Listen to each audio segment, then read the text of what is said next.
Rolando, qué gusto pues tenerte acá, poder platicar. Ya llevan, ¿qué? 25 días de campaña. Así es, empezamos el 1 de marzo y parece que fue ayer, ahora sí, como se dice, se ha ido muy rápido. El 31 de marzo, o sea, ya a finales de esta semana, ya inician las campañas a las alcaldías, a las diputaciones locales, porque inicialmente solo arrancaron las campañas a los cargos federales y a gobernatura. Eh, y bueno, eso nos da una dinámica muy intensa. Oye, surgieron algunas dudas. ¿Dónde estuvo Rolando estos últimos 5 años? Mira, yo el 1 de octubre de 2018 salí entregué la gobernatura, se hizo el cambio constitucional y prácticamente lo que fue el 19, el 20, estuve en mi oficina viendo asuntos personales, pues viendo temas propios de la administración que entregamos, pues aclaraciones, temas normales administrativos. Y vino la pandemia, que fue un tiempo que nos tuvo a todos en casa. En el 2021, pues apoyé a mi partido, al PRI, acá en las elecciones locales. Jorge Carlos Ramírez fue el candidato del PRI La alcaldía. a la alcaldía. Pablo Gamboa a la Diputación Federal, más bien en Mérida, Gaby Cejudo, y en los municipios, sin tener un cargo ni un espacio, simplemente me metí a apoyar. Y ya en 2022, empezado 2022, recibo la invitación de Alejandro Moreno Cárdenas, presidente del PRI Nacional, y me incorporo al Comité Ejecutivo Nacional como secretario de Alianzas Políticas. O sea, a ti te toca ver todo lo que es la coalición La actual. construcción de alianzas. Pero bueno, eso hasta el mes de agosto más o menos del 2022, porque entonces ya me nombran secretario de Acción Electoral, y fue el cargo que tuve el resto del 22, todo el 23, hasta ahora, inicios del 24, que bueno, que se da la circunstancia, la posibilidad y este gran reto de ir por la senaduría. Oye, Así rápidamente ya te resumí, fíjate, 5 años de mi vida. Oye, y aquí me surgen dos dudas. Uno, mucha gente cree que Alito Moreno tiene acaparado el partido, o sea, digamos secuestrado.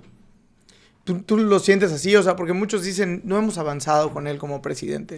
Mira, yo te diría que es cuestión de perspectivas. Él sí tiene un estilo firme, dominante, es cierto, pero yo creo, estoy convencido después de haber estado en el Comité Nacional, que el PRI, en la condición tan compleja que estuvo, después de perder la elección del 18, que nuestros números se cayeron, sacamos como un 15% de la votación, nada más ganamos 7 distritos de los 300, todo, y ante un gobierno avasallante, como fue de inicio el de Morena en el gobierno federal, realmente se necesitaba un estilo así, audaz, valiente, firme, para hacer frente. Si no, Morena se hubiera comido al PRI y no existiría PRI ahorita. Yo estoy convencido de eso.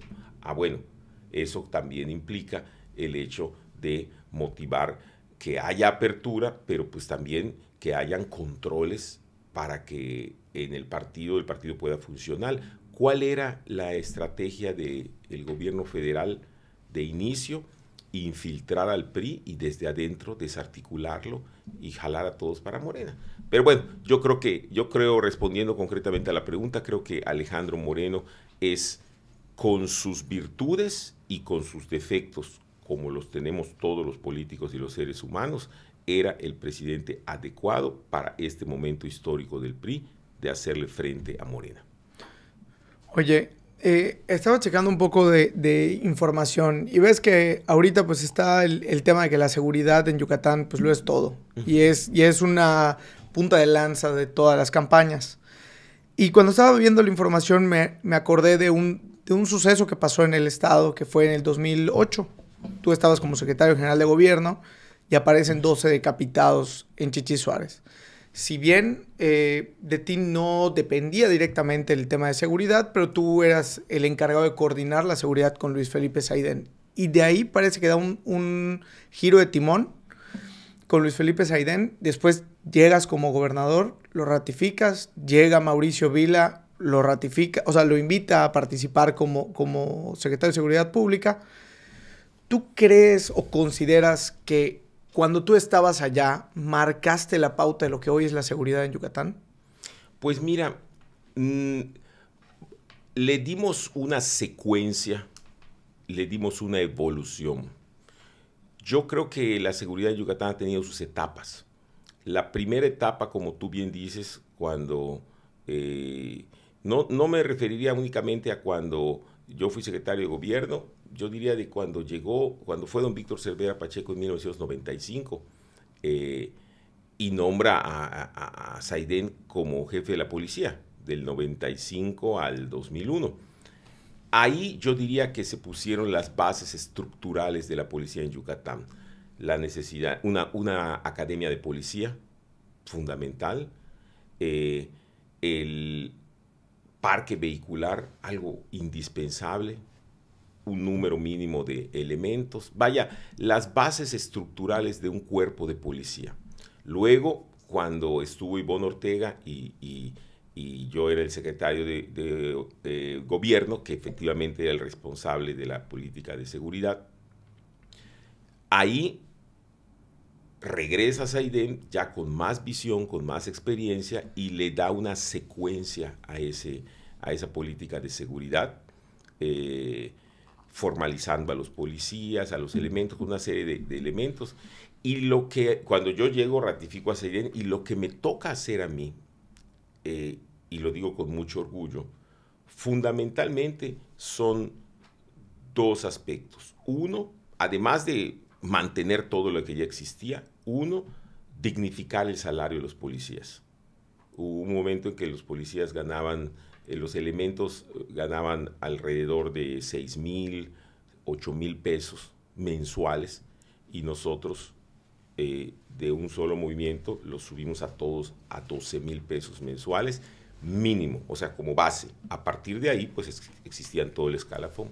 Entonces, esa dignificación que respondía también a una política nacional. Y el otro gran elemento es la tecnología aplicada a la seguridad. El hecho de meter cuando nosotros entramos al gobierno habían como 100 cámaras, y cuando salimos habían casi 3,000 cámaras, que fueron las que metimos con el programa Escudo Yucatán, y también múltiples arcos carreteros que tienen una lógica de garantizar todos quienes entran y salen. Todos los accesos, los ¿no? accesos. Entonces, esa visión de inteligencia para estar un paso adelante de la delincuencia, creo que es nuestro gran aporte, así como también una sólida política de prevención, que fue el programa de Escudo Yucatán, de involucrar a los ciudadanos en el proceso de la seguridad. Oye, ¿crees que ahorita, gane quien gane, se quede Luis Felipe Saidén? O sea, digo, sé que al final la decisión pues la toma él, ¿no? No es... Claro. Pues mira, yo, por supuesto, es una decisión que toma él. Yo respeto muchísimo al comandante. Yo creo que sí se quedará porque va a ganar Renan Barrera. Yo creo que en el caso de Renan Barrera, sí, porque pues hay una secuencia, hay una forma de trabajo de equipo que va más allá de la política de seguridad. Okay. Luis Felipe Saidén ya fue secretario de la policía con un gobierno priista, con dos gobiernos priistas y con un gobierno del PAN, y realmente no ha existido en política de seguridad pública mayor diferencia. En el caso de Morena es diferente, porque Morena no es Huacho, Joaquín. Yo a Joaquín lo conozco, no se me hace una mala persona, al contrario, se me hace una persona bien intencionada, pero el tema es que no es Joaquín Díaz, el tema es lo que representa. Joaquín Díaz representa un régimen centralista, autoritario, unipersonal, donde las decisiones las toma una persona desde la Ciudad de México y todos los demás obedecen. Analiza los 22 estados que gobierna Morena, y en los 22 estados los jefes de la policía son enviados, son generales o marinos enviados de otras entidades. Creo que hay 2 o 3 entidades que son alguna cuestión diferente por temas nacionales más que locales. Y yo creo, con la experiencia que me da haber vivido la gobernatura y haber convivido con los actores políticos de referencia, yo te diría que de llegar Morena al gobierno del Estado, pues sucedería lo mismo que en Campeche. Traían gente de fuera y pues bueno. ¿Qué es lo que te iba a preguntar? Porque todavía ayer por la noche estaba viendo una manifestación que supongo ciudadana, que al calor de las elecciones se pudiera tornar a una manifestación política en Campeche, donde le piden a la gobernadora la destitución de la secretaria de Seguridad Pública, ¿no? O sea, y pareciera que de plano no hay, o sea, no hay una alineación con la ciudadanía, ¿no? Está muy complicada la situación por allá. Sí, y te voy a decir por qué. Un cuerpo policíaco, pues no es una lógica militar, pero sí tiene que responder a una lógica vertical de mando. A ver, en la policía de Yucatán tienes a 4,000, 5,000 elementos armados, equipados, preparados, y no es únicamente el comandante Saidén. El gran éxito del comandante Saidén ha sido articular y armar un gran equipo en todos los niveles, porque pues imagínate, él es el comandante, pero hay subcomandantes, hay directores, hay coordinadores, hay jefes, toda una estructura. ¿Y sabes cuál es la gran ventaja que tiene la policía de Yucatán? Si me dijeras, ¿cuál es la gran ventaja que tiene? Que el 95, 98% de sus elementos, todos, viven en Yucatán o son yucatecos. Yo no digo, al decir son yucatecos, son los que nacen aquí y los que han venido a vivir desde hace tiempo, ya adoptaron. Aunque hayan venido de fuera, ya son yucatecos. Es muy diferente y todos ellos se conocen porque han ido subiendo, escalando, empezaron como reclutas en la academia, entraron y ahorita ya son subcomandantes, etcétera. Es toda una gran familia, por decirlo así, que de pronto esta persona que dicen que Claudia Sheinbaum va a mandar de jefa de la policía, la mandan de la Ciudad de México y bueno, ahora esta va a ser su jefa. Por supuesto que, imagínate tu oficina, imagínate un empleo, una oficina pública o privada donde todos se conocen, tienen una forma de trabajar y llegan. Y además, quien te ponen de jefe de la policía no responde a las órdenes del gobernador, sino a lo que le digan de México. Por eso pasan todos esos desastres que vemos en los gobiernos estatales de Morena. Tan sencillo como eso. Y yo creo, honestamente, que una persona con la experiencia, el conocimiento, la perspectiva y la historia de vida, la hoja de vida del comandante Saidén, pues lo pensaría mucho antes de tomar esa alternativa. De tomar esas decisiones. Oye, igual te quería preguntar, porque durante el tiempo que estuviste en campaña como candidato a gobernador, me acuerdo que el presidente Peña propuso la construcción del tren bala en ese momento, ¿no? Y al final no cuajó el proyecto y hoy vemos que el presidente Andrés Manuel se aferró a hacer este proyecto. ¿Por qué no avanzó el proyecto cuando tú estabas como gobernador y Peña como presidente? Muy concreto. El proyecto era de Cancún a Mérida, tenía una, bueno, y de vuelta lógicamente tenía una lógica eminentemente turística y un proyecto, todo proyecto de conectividad marítima, aérea, terrestre, ferroviaria, es bueno para una región, sin duda. Por eso se planteó como compromiso. Pero tiene también que tener una lógica de costo-beneficio. Es decir, cuánto va a invertir el Estado, el gobierno, y cómo va a funcionar.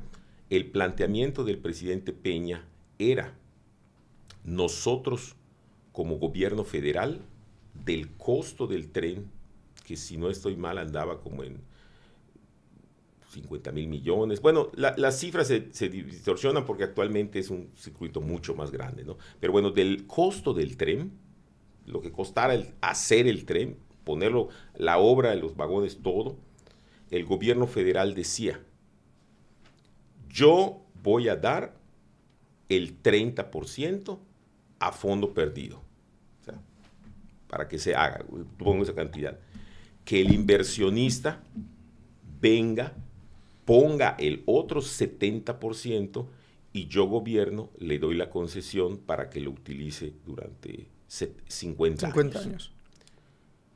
¿Por qué no se hizo el tren? Porque no hubo ningún inversionista. Sacaban sus cuentas del costo-beneficio y no le daban la rentabilidad, no les daban las cuentas.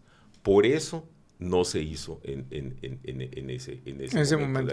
De alguna manera. Se hicieron los estudios, se buscaban, y no, hasta el último día de su gobierno, Enrique Peña estuvo intentando, y bueno, pues no salió. ¿Qué pasó ahora? Me adelanto a tu pregunta, ¿y cómo es que ahorita sí se hizo? Yo recuerdo perfectamente que cuando inicia el gobierno, se hace el mismo planteamiento, escuchaba yo, 30% va a dar el Estado y 70% el privado. Nada. Pasaron unos meses, 50% va a dar el gobierno federal y 50% va a dar el inversionista privado. Nada. Pasan unos meses, 70% va a dar de dinero público y 30% el privado.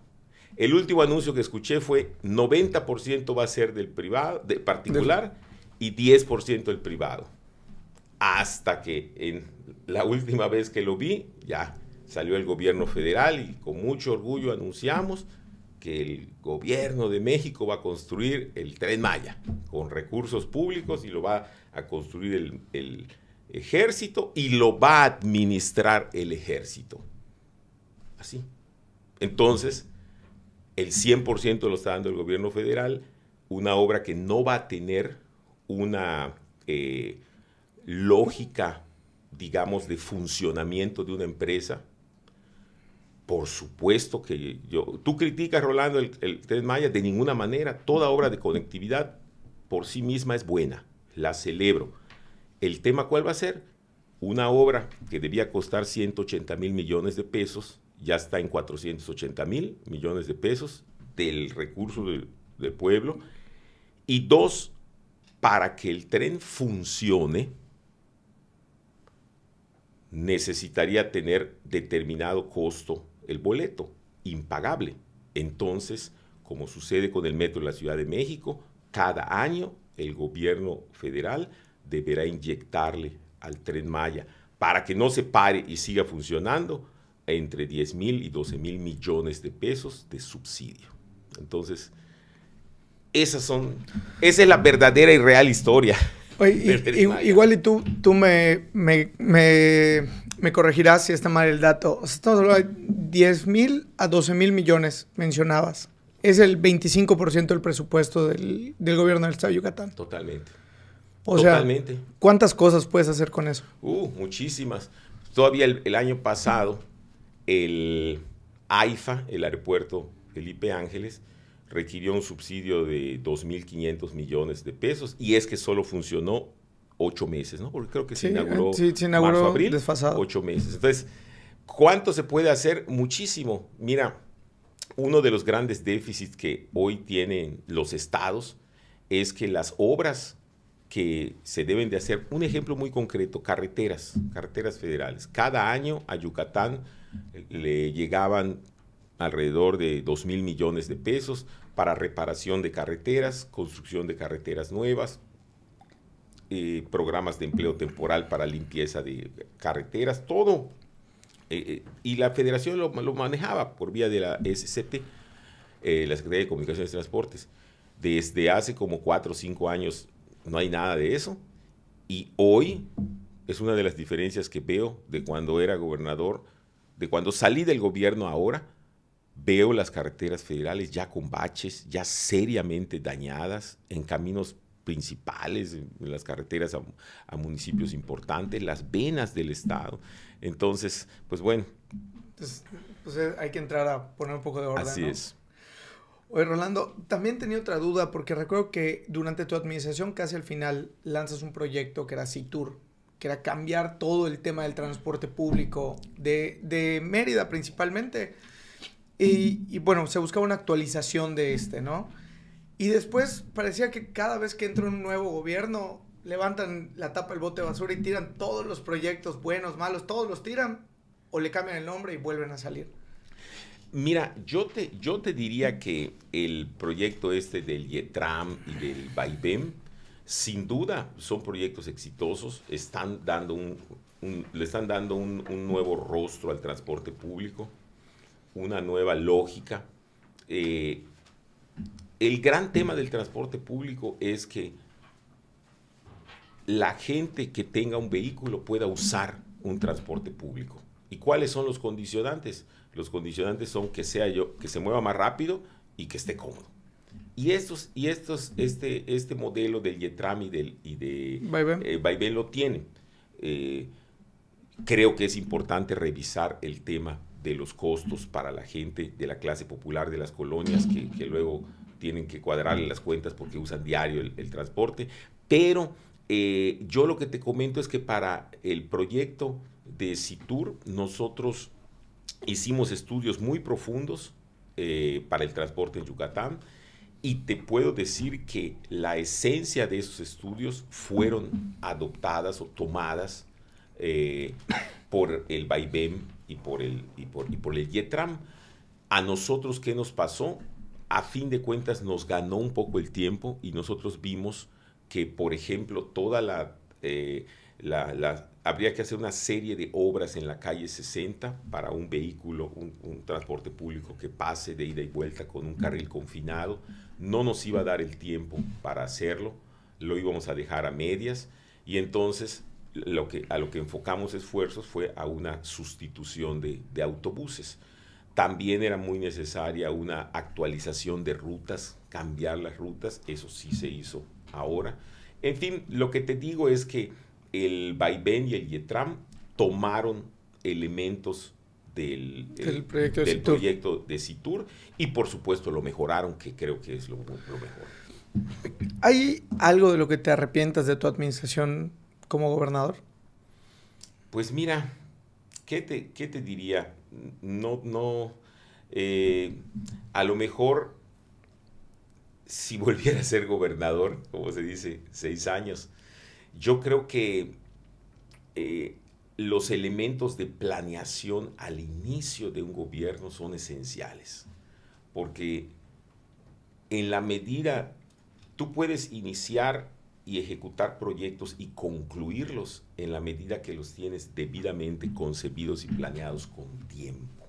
Fíjate, nosotros pudimos hacer el Palacio de la Música, el Centro Internacional de Congresos, el Hospital Materno.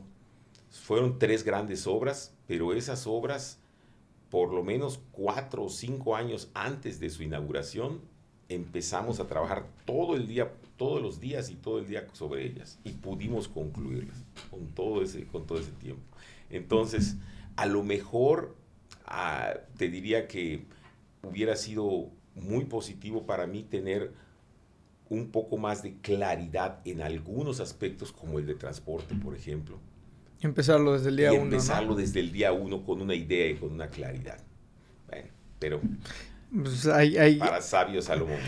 Oye, y pues muchos también, ¿cuál fue el momento que más recuerdes de tu administración? Que tú digas, me siento muy orgulloso y me da mucha felicidad. Mira, muchos, pero te comento 2. Cuando inauguramos el Hospital Materno Infantil, porque de verdad el Hospital Materno Infantil anterior, no sé si la gente se acuerda, estaba ahí precisamente en la calle 50, creo que con 67, por allá, ahí por la Casa del Pueblo, ahí por San Cristóbal más o menos. Era muy pequeñito, o sea, un hospital creo que tenía 10 camas, algo así, y ya tenía 50 años y en condiciones muy, muy precarias.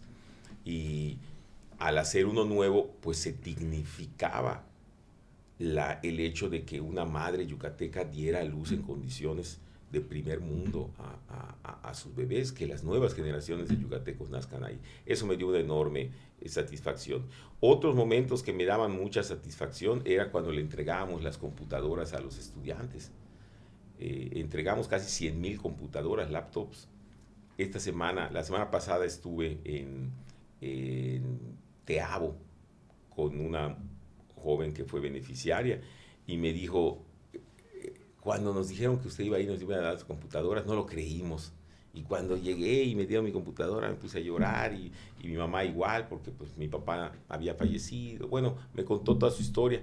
Entonces, luego ver que esa muchacha tuvo su computadora a los 3 años, entró a estudiar la normal preescolar, su computadora le sirvió para su preescolar, se graduó de maestra normalista y ya se la regaló a su primo o a su hermanito que está creo que en la secundaria y la sigue utilizando.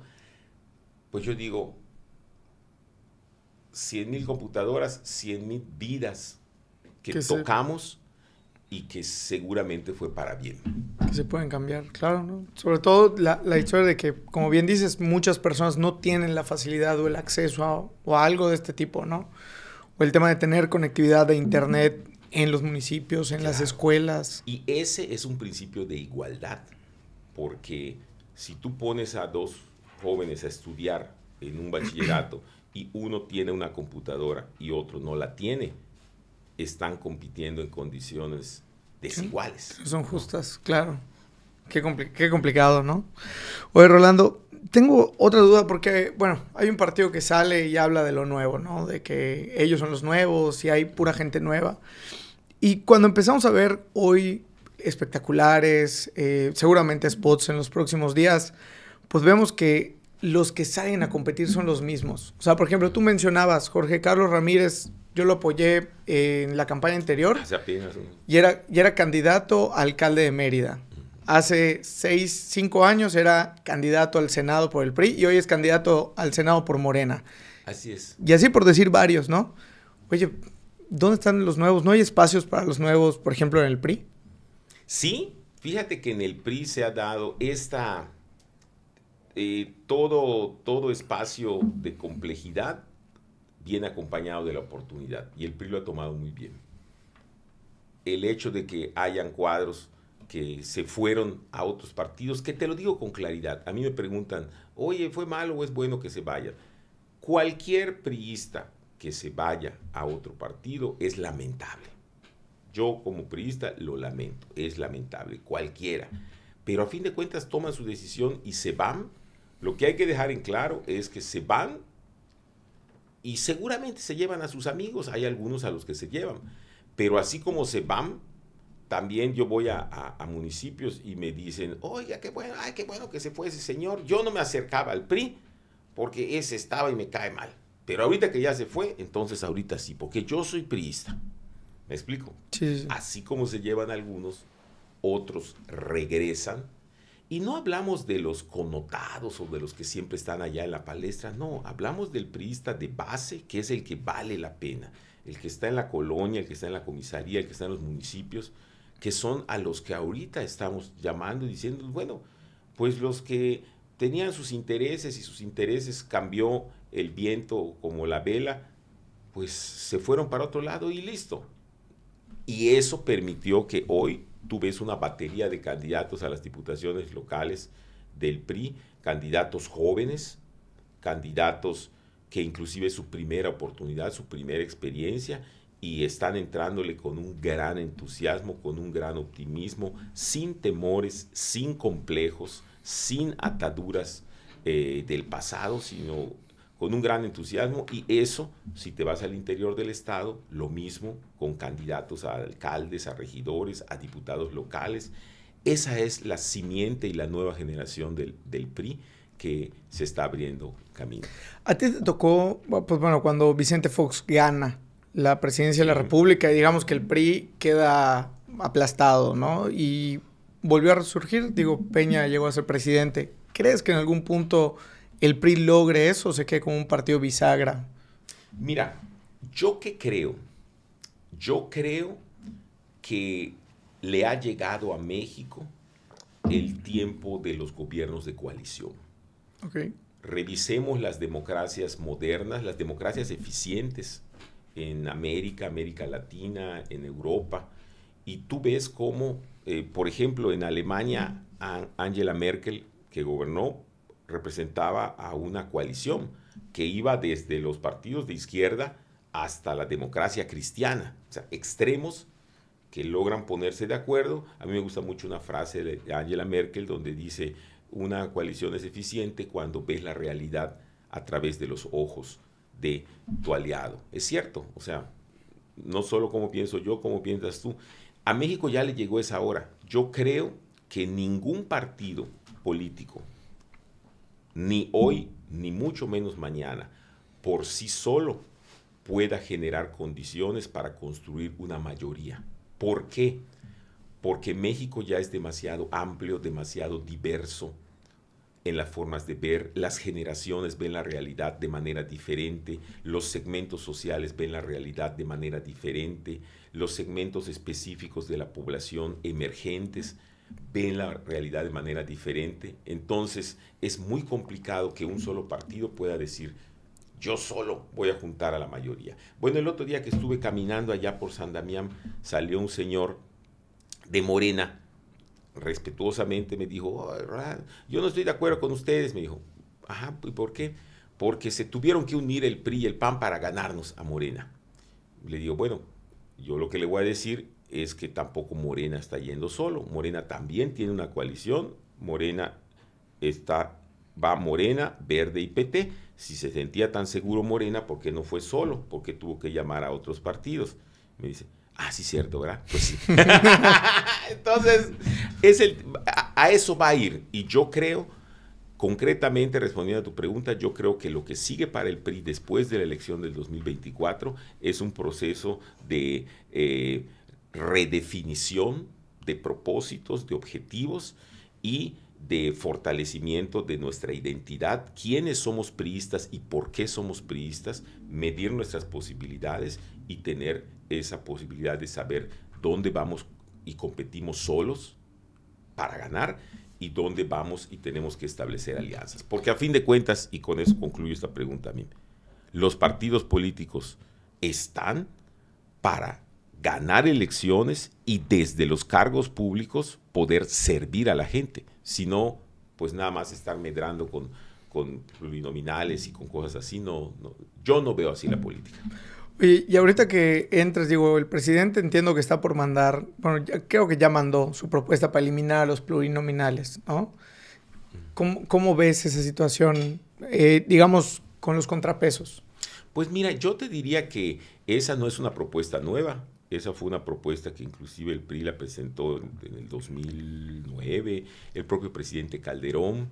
Yo creo que lo que habría que hacer es reducir el número. Eliminar, yo mismo reconozco que el PRI como partido podría no haber plurinominales y tenemos un nivel de competitividad que nos permitiría ganar muchos distritos, ya sea solos o ya sea aliados, y tener presencia. Pero hay partidos que su única expectativa de representación es la plurinominal, es una realidad. Y entonces también esas voces deben ser escuchadas. Yo lo digo, por decir, un partido como Movimiento Ciudadano, que aquí en Yucatán aspira a sacar un 2%, un 3% de la votación, bueno, si cumplen el 3%, que su voz sea escuchada en el Congreso, porque pues no tienen la posibilidad real de ganar ningún distrito. Entonces, esa lógica igual hay que entenderla, la de los partidos pequeños. De los pequeños. ¿Y por qué después de haber sido gobernador de Yucatán, de haber pues tenido tanta influencia, tanto, voy a decirlo de esta manera, poder, hoy aceptas ir al Senado? O sea, ¿por qué no quedarse pues en tu casa haciendo tu trabajo o esperando una invitación para ser secretario federal? Mira, por tres cosas. Una, efectivamente, cuando terminó la elección, cuando entregué el gobierno en 2018, en octubre, pues yo pensé en 19, en 20, pues yo pensé, así como dices, bueno, dedicarme a otras cosas, yo ya fui gobernador, sustraerme, etcétera. Pero cuando vino el 21, sin tener ningún cargo, sin tener ninguna representación, sin nada, a la campaña del 21, repito, donde Jorge Carlos Ramírez fue el candidato del PRI, y el PRI lo apoyó y lo respaldó, pues yo en lo personal, en lo que pude, y ahí está Panchito Torres, que también ya está en Morena, pero que era presidente del PRI, que lo certifique, le metí tiempo, dinero y esfuerzo, sin tener ninguna expectativa de cargo ni nada. ¿Qué te quiero decir con eso? A mí me gusta la política. Y fue una decisión existencial que luego tomé, de decir, me gusta la política. Bueno, como dice doña Sarita, mi esposa, me dice, ¿para qué te haces si te gusta la política y luego aunque no te llamen, te metes? Es verdad, me gusta y me permitió, del 18 al 21, me permitió madurar la visión de la política y creo que puedo aportarle mucho a Yucatán, que es muy importante con la experiencia que tengo. Y hay una segunda razón con mi partido. Yo fui el último gobernador del PRI y doña Dulce María Sauri me lo dijo y yo lo acepto. Me dijo, Rolando, tú tienes una responsabilidad con el PRI, porque fuiste el último gobernador. Y yo, ¿cómo me veo ahorita? Me veo como como una especie de persona que con esta candidatura estoy yendo adelante, abriendo el espacio en el PRI, buscando a los priistas, convocando a los priistas, que en los municipios me conocen, me reconocen, hemos trabajado juntos, abriendo el espacio así, arando por decir, para que vengan detrás las nuevas generaciones a conquistar los espacios políticos o a refrendar los espacios políticos del PRI. Ya con una nueva, con juventud, con caras frescas, con espíritus frescos, con nuevas ideas. Esa es la visión del nuevo PRI. A mí, yo creo que es la función que me está tocando, abrir ese camino en condiciones complejas, pero que te puedo decir que con mucho optimismo. Oye, Rolando, y ahorita que mencionabas eso, ¿no te ha pasado, como bien dijiste hace rato, ¿no? Hay muchos priistas que hoy ya están en otros partidos, por intereses personales puede ser, o por decisión propia, pero que al final cuando tú fuiste candidato a diputado federal estuvieron contigo, cuando estuviste de candidato a gobernador, muchos de ellos formaron parte hasta de tu gabinete ya siendo gobernador. ¿No te pasa que cuando llegas a la calle dices, chinga, me siento un poco disminuido la fuerza, el ambiente? No, fíjate que en la calle la gente no te manifiesta su intención del voto. Bueno, cuando salimos a caminar, yo he caminado, he tenido caminatas cara a cara, que yo te digo que es muy diferente cuando tú vas a un meeting y te paras en un meeting ante puros simpatizantes, pues digas lo que digas, te van a aplaudir. Y es muy diferente cuando sales a la calle, tocas la puerta, sale un vecino, una vecina, tú estás en su casa y allá ellos se sienten con todo el derecho de decirte lo que consideren, para bien o para mal. Te comento una anécdota. Yo me acuerdo que yo en la elección de 1995 para la gubernatura, la alcaldía, fue una elección muy complicada. Tú creo que no habías nacido. Bueno, estabas chavito. No, sí, ya. Estás chavito. 2 años después fuiste diputado. Imagínate que la elección era en mayo. La campaña empezó como para febrero. Por allá, febrero empezó la campaña. Imagínate que en marzo, o sea, a media campaña, los diputados federales del PRI subieron el IVA del 10 al 15%, el gobierno de Zedillo. Gente gozaba la gente. Me acuerdo que una vez fuimos a caminar, yo estaba ayudando a un candidato, a Jorge Robleda, candidato del sexto distrito, fuimos a caminar por allá, por la colonia María Luisa, por allá, por el fraccionamiento del sur, la Serapio Rendón, por allá. Y estábamos llegando a una casa y sale una señora con una cubeta de agua y la tira. ¡Váyanse de aquí! No les quiero ver, subieron el IVA. A ver, esos eran tiempos difíciles, realmente difíciles, y los viví. En esta campaña he caminado en varias colonias con Sergio Vadillo en el tercer Distrito Federal. Hemos estado en San Damián, hemos estado en Tixcáncal, hemos estado en El Roble, por pensiones. He caminado Vaca, he caminado Xuscabe, he caminado Jocabá, bueno, caminado. ¿Y con qué me topo? Saludo a la gente, el que es priista me dice, ay, qué bueno, enseguida me lo dice, qué bueno, yo soy priista y toda mi vida y esto. Y el que no, simplemente escucha, oye, mire, soy Rolando, sí me acuerdo de usted, o no, los más jóvenes no se acuerdan, Sí. pues mire, soy candidato a senador, mucho gusto, mucha suerte, mucho éxito, esto y lo otro. Pues yo no sé si estas personas son del PAN, no son del PRI, porque los que son del PRI te lo dicen, yo soy priista. Y los que no te manifiestan, pues pueden ser del PAN, pueden ser de Morena, no lo sé, pero te puedo decir que el pueblo de Yucatán es un pueblo respetuoso. Nada de decir, o como en otras épocas, no. O sea, Yo creo que hay una madurez. ya no te tiran agua. No, y no me la tiraron a mí, se la tiraron al candidato, pero no le dio. Oye, Rolando, ¿tú crees que los panistas votarán por ti? Pues mira, yo creo que sí, porque lo que se está planteando es un proyecto conjunto. Yo creo que sí, porque el panista de base, porque hay que entender bien, un partido tan grande en Yucatán como es el PAN, al igual que el PRI, pues tiene cuadros políticos que han sido diputados, que son diputados, que han sido funcionarios, digamos un grupo directivo amplio del PAN, pero panistas, sobre todo en Mérida, hay en todas las colonias, panistas de base, de muchos años, etcétera.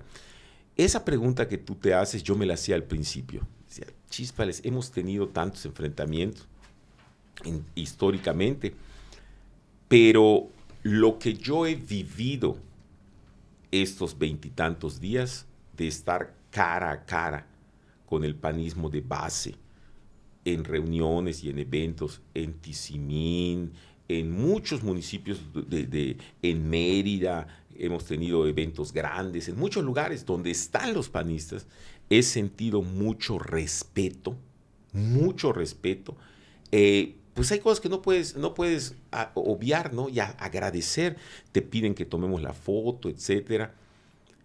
Y yo le pregunto a los priistas, por decir, del municipio, les digo, óyeme, ¿y de verdad? ¿Y cómo están?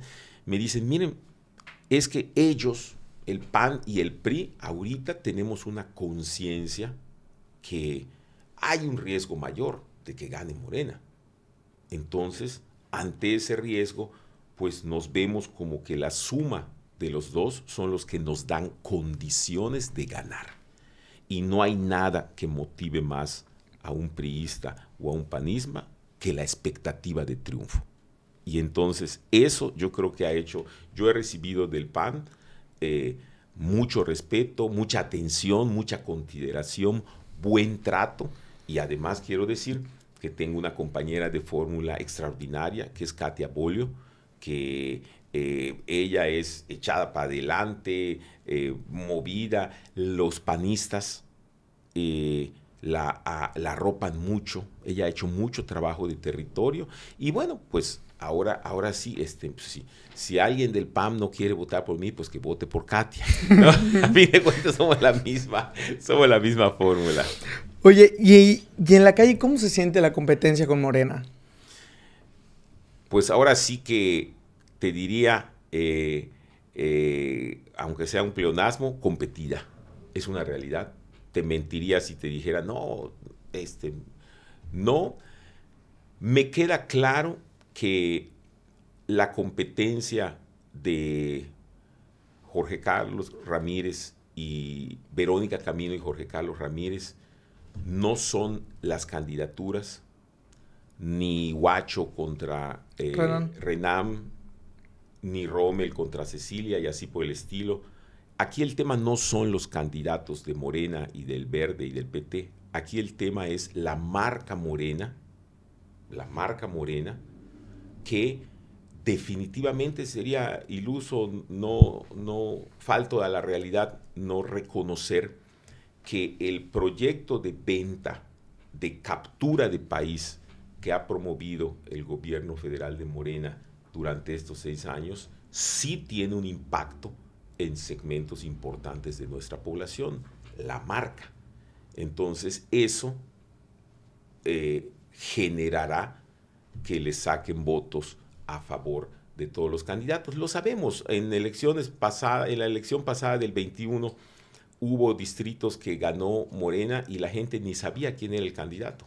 Ni sabía quién era el candidato, simplemente ganó. Entonces, eso genera una competencia. Pero, por otra parte, enfrente tenemos a un partido como el Partido Acción Nacional que tiene presencia en todo el estado, muy organizado, muy sólido, en candidatura común con el PRI, que de la misma manera tenemos presencia en todo el estado. Tenemos que reconocer que de lo que es nuestro volumen de votos ha disminuido, una buena parte se ha ido a Morena, pero no por esas figuras que podemos imaginarnos su nombre y apellido, priistas que se fueron, no.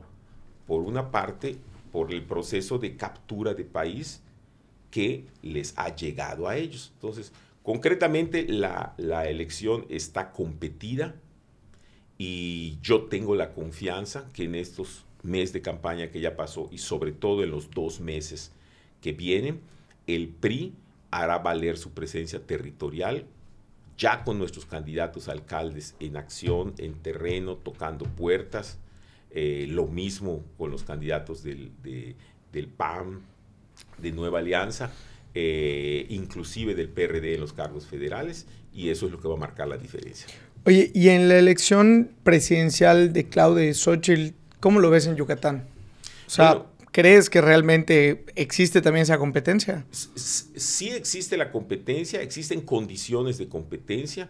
Habremos de reconocer que las encuestas que manejan, que le dan una posición de delantera a Claudia Sheinbaum, no son reales por esas diferencias que manejan, que 20 puntos, 15 puntos, realmente no es así. Yo creo que sí tiene una posición de delantera respecto a Xochitl por un margen breve, con un espectro de personas que dicen indecisos. No, yo no digo indecisos, yo digo personas que simplemente las encuestan y no quieren decir por quién van a votar. Y ahí yo veo condiciones para que Xochitl, inclusive el día de la jornada electoral, le dé la vuelta a la elección con ese segmento. A ver, en la Ciudad de México, en el 2021, las encuestas decían que Morena iba a arrasar en las 16 o 17, creo que 16 en alcaldías, y a la hora perdió 9, el día de la elección. Te pongo un ejemplo, a mí. ¿Tú dónde vives? ¿Qué colonia? En Temozón. En Temozón, ok. Temozón Norte. Imagínate que pasa un encuestador, toca la puerta y sale alguno de tus vecinos y le dicen, oiga, ¿por quién va a votar? No he decidido. O lo hace, o en el Campestre, o en Montecristo. ¿Tú crees que esa persona realmente no sabe por quién va a votar? Pues por supuesto que lo sabe. Estadística y probabilísticamente va a votar por el PAN, pero no dice por quién va a votar. Yo lo aprendí hace más de 30 años haciendo política. Cuando le decía yo a alguien, oiga, ¿y usted por quién vota? Y me decía, el voto es secreto. Dije, ay, Dios, es panista. porque el que era priista te decía, no, sí, yo soy del PRI. Sí, pero claro, el que dice, no, el voto es secreto, dice, ay, el del PAN. ¿Qué te quiero decir con eso? Hay muchas personas en Yucatán y en todo México, arriba del 20-25%, que simple y sencillamente no están de acuerdo con el rumbo del país, no van a votar por Morena, pero simplemente no se lo manifiestan a ninguna encuesta. Entonces, yo creo que eso es lo que va a dar la diferencia. Oye, Rolando, ya para ir concluyendo, 2 preguntas. Uno, me queda claro que es un hecho que si gana Guacho, muchos expriistas estarán en el gabinete de él. ¿Será lo mismo si gana Renan Barrera? ¿Veremos presencia de priistas en su gabinete?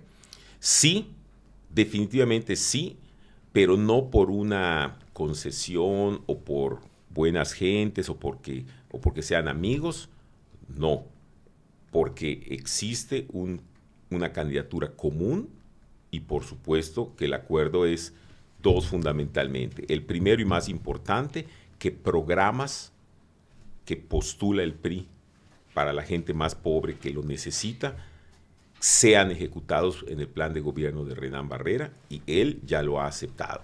Ejemplo, fortalecer el programa Peso a Peso para los campesinos de Yucatán.